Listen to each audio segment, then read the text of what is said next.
ദൈവത്തിന്റെ പേരിലായിരിക്കരുത്. മരിച്ചുപോയി എത്രയോ സാഹിത്യകാരന്മാരുണ്ട്, അവരുടെ ആളുകൾ പേര് കൊടുക്കണം.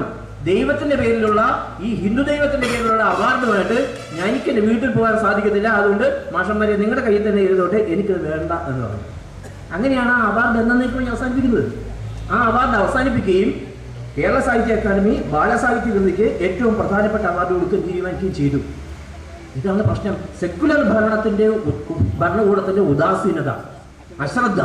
ഒരു മതേതര രാജ്യത്തെ മതേതരത്വം സംരക്ഷിക്കുവാൻ എന്തെല്ലാമാണോ ആ ഭരണകൂടം ചെയ്യേണ്ടുന്നത് അത് ചെയ്യാതെ എല്ലാവരെയും വളരെയധികം കയറൂരി വിടുകയും പരസ്പര സംഘർഷങ്ങൾക്ക് വഴിയൊടുക്കുകയും ചെയ്തു എന്നുള്ളതുകൊണ്ട് ഒന്നാമത്തെ കുറ്റവാളി ഭരണകൂടമാണ് എന്ന് വളരെ വിനയത്തോടുകൂടി പറയട്ടെ.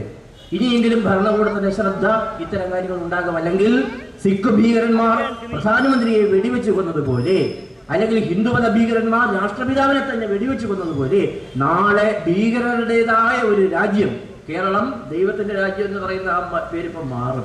കേരളം ഭീകരന്മാരുടെ സ്വന്തം രാജ്യം എന്ന് വരും. ആ രീതിയിൽ മാറിപ്പോകും. ആ രീതിയിൽ മാറിപ്പോകരുത് എന്ന് ഭരണകൂടത്തെ ഓർമ്മിപ്പിക്കുന്ന മുദ്രാവാക്യവും ഇത് തന്നെയാണ്. മതമാണ് പ്രശ്നം. മതവിശ്വാസി അല്ലാതെ നമുക്ക് ജീവിക്കാൻ കഴിയുമോ? നമ്മളൊക്കെ എത്രയോ വർഷമായിട്ടൊക്കെ ജീവിക്കുന്നതാണ്. ഒരു വിഷയവും ഉണ്ടായിട്ടില്ല, ഒരു വിഷമവും നമുക്ക് ഉണ്ടായിട്ടില്ല. ഏത് കടയിൽ നിന്നും നമുക്ക് അരി വാങ്ങിക്കാൻ പറ്റിയിട്ടുണ്ട്, ഏത് ചായക്കടയിൽ നിന്നും എനിക്ക് ചായ കിട്ടിയിട്ടുണ്ട്. ഞാൻ മതവിശ്വാസി അല്ല. ഹിന്ദുമതക്കാരുടെ യാതൊരു തരമായി എൻ്റെ പേര് കേൾക്കുമ്പോൾ നിങ്ങൾക്ക് തോന്നും ഹിന്ദു ആയിരിക്കും തോന്നും. അങ്ങനെയല്ല. ഹിന്ദുമതക്കാരുടെ യാതൊരു തര ചടങ്ങുകളും ഞാൻ അനുഷ്ഠിക്കാറില്ല. അച്ഛനമ്മമാർക്ക് ബലിയിടാറില്ല, അമ്പലത്തിൽ പോകാറില്ല. അമ്പലത്തിന് മുമ്പിൽ ഇരിക്കുന്ന വഞ്ചി, അതാണ് പ്രധാനം. അങ്ങനെയല്ല നമ്മുടെ നാട്ടിലെ ഒരു വഞ്ചിനാണ് നയത്. എല്ലാ അമ്പലങ്ങളുടെ മുമ്പിൽ വഞ്ചിയാണ്. വഞ്ചിയിൽ പൈസ ഇടാറില്ല, ഒരു നേർച്ചയും നേരാറില്ല, ശബരിമലയ്ക്ക് പോകാറില്ല, ഗുരുവായൂരപ്പനെ കാണാൻ പോകാറില്ല, പളനിയിൽ പോകാറില്ല, ഒരു അമ്പലങ്ങളിൽ ഞാൻ പോകാറില്ല. അങ്ങനെയുള്ള എന്നെ ഹിന്ദുവായിട്ട് ദയവ് ചെയ്ത് ആരും കാണരുത്. ഹിന്ദു അല്ലാതെയും ജീവിക്കാം എന്നാണ് ഞാൻ നിങ്ങളോട് പറയുന്നത്. മതമില്ലാതെയും ജീവിക്കാം, യാതൊരു ബുദ്ധിമുട്ടുമില്ല. അതേസമയം ഞാൻ ധാരാളം ക്ഷേത്രങ്ങളിലും ആരാധനാലയങ്ങളിലും പോയിട്ടുണ്ട്. എന്തിനാണ് പോയിട്ടുള്ളതെന്ന് അറിയാമോ? മനുഷ്യനാണ് ഇതെല്ലാം ഉണ്ടാക്കിയത്. അജ്മീർ പള്ളിയിൽ ഞാൻ പോയിട്ടുണ്ട്, വാരണാസിയിലെ വിശ്വനാഥ ക്ഷേത്രത്തിൽ ഞാൻ പോയിട്ടുണ്ട്, ബോധ്ഗയിൽ ശ്രീബുദ്ധന് ബോധമുണ്ടായ ബോധ്ഗയിൽ ഞാൻ പോയിട്ടുണ്ട്, ശ്രാവണബൽഗോളയിൽ ജൈനന്മാരുടെ ഏറ്റവും വലിയ ക്ഷേത്രം, അവിടെയാണ് ഏറ്റവും വലിയ പ്രതിമയുള്ളത്, ബാഹുബലിയുടെ പ്രതിമ. അത് കാണാൻ ഞാൻ പോയിട്ടുണ്ട്. യഹൂദന്മാരുടെ സിനഗോഗ് കൊച്ചിയിൽ, അത് കാണാൻ ഞാൻ പോയിട്ടുണ്ട്. അമൃത്സറിലെ സാക്ഷാൽ സുവർണക്ഷേത്രം, അത് കാണാൻ ഞാൻ പോയിട്ടുണ്ട്. ഇതെല്ലാം ഞാൻ കാണാൻ പോയത് ആരാധിക്കാൻ വേണ്ടിയല്ല, മനുഷ്യന്റെ ഏറ്റവും വലിയ നിർമ്മിതികളുടെ ഉദാഹരണമാണ് ഈ ശില്പ സമുച്ചയങ്ങൾ. അത് കാണാൻ വേണ്ടി ഞാൻ പോയിട്ടുണ്ട്. ഒരു വിഷമവും എനിക്കുണ്ടായിട്ടില്ല. ഒരു ദൈവവും എന്നെ ഇന്നേവരെ ചോദ്യം ചെയ്തിട്ടും ഇല്ല. ദൈവത്തെ സത്യത്തിൽ ഭയപ്പെടേണ്ട കാര്യമില്ല. ദൈവത്തിന്റെ ഗുണ്ടകളെയാണ് നമ്മൾ ഭയപ്പെടേണ്ടത്. അതാണ് സംഭവിക്കുന്നത്. ദൈവം നമ്മളോട് നേരിട്ട് യാതൊന്നും പറയത്തില്ല. പക്ഷേ അദ്ദേഹത്തിന് വലിയ സൈന്യമുണ്ട്. ആ സൈന്യത്തെ ഇങ്ങനെ ലഹരി പിടിച്ച് നിർത്തിയിരിക്കും. എങ്ങനെയാണോ ഒരാളിനെ ഇല്ലാതാക്കേണ്ടുന്നത് എന്ന് ലഹരി പിടിപ്പിച്ച് നിർത്തിയേക്കാൻ പറ്റിയ പൗരോഹിത്യം അദ്ദേഹത്തിന് സ്വന്തമായിട്ട് ഉണ്ട്. അതാണ് കേരളം ഭയക്കേണ്ടത്. എന്തായാലും കേരള യുക്തിവാദ സംഘത്തെ ഞാൻ അഭിനന്ദിക്കുന്നു. ഇന്ന് കേരളം ഉയർത്തേണ്ടുന്ന മറന്നുപോയ മുദ്രാവാക്യങ്ങൾ, ജാതി വേണ്ട, മതം വേണ്ട, ദൈവം വേണ്ട, മനുഷ്യന് എന്ന് പറഞ്ഞത് നമ്മളാരുമല്ല, സാക്ഷാൽ സഹോദരൻ അയ്യപ്പൻ. മരിക്കാൻ കിടന്നപ്പോൾ മലയാള മനോരമ ലേഖകനോട് മഹാകവി ചങ്ങമ്പുഴ ചോദിച്ച ചോദ്യമുണ്ട്, ഈ ലോകത്തിലെ ദാരിദ്ര്യവും പട്ടിണിയും ഇല്ലാതാക്കുവാൻ നിങ്ങളുടെ ഏത് മതത്തിന് കഴിയും? മഹാകവി ചങ്ങമ്പുഴ ചോദിച്ചതാണ്, നമ്മളാരും ചോദിച്ചല്ല. ബഷീർ തോമായി കൊണ്ട് പറയിപ്പിച്ചത്, കർത്താവിനെ കുരിശ് തറച്ചത് മരക്കുരിശിലാണ്, കർത്താവിന് എന്തിനാണ് സ്വർണ്ണക്കുരിശ്, പൊൻകുരിശ്? നമ്മളാരും പറഞ്ഞല്ല, സാക്ഷാൽ വൈക്കം മുഹമ്മദ് ബഷീർ പറഞ്ഞതാണ്.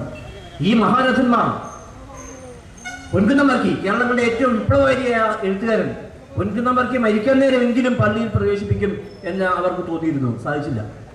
അദ്ദേഹത്തിന്റെ സുഹൃത്തുക്കളോട് പറഞ്ഞു, ഒരു കാരണവശാലും എന്നെ മരിച്ചാലെങ്കിലും നിങ്ങൾ അവിടെ കൊണ്ടുപോകരുത് എന്ന് പറഞ്ഞു. അതായത് ഞാൻ ഇരിക്കുന്ന തൊട്ടിപ്രതി മുറ്റത്തെ സ്ഥലമുണ്ട്, എന്നെ അവിടെ അടക്കം ചെയ്യേണ്ടതെന്ന് പറഞ്ഞ മഹാനായ പൊൻകുന്നം വർക്കി.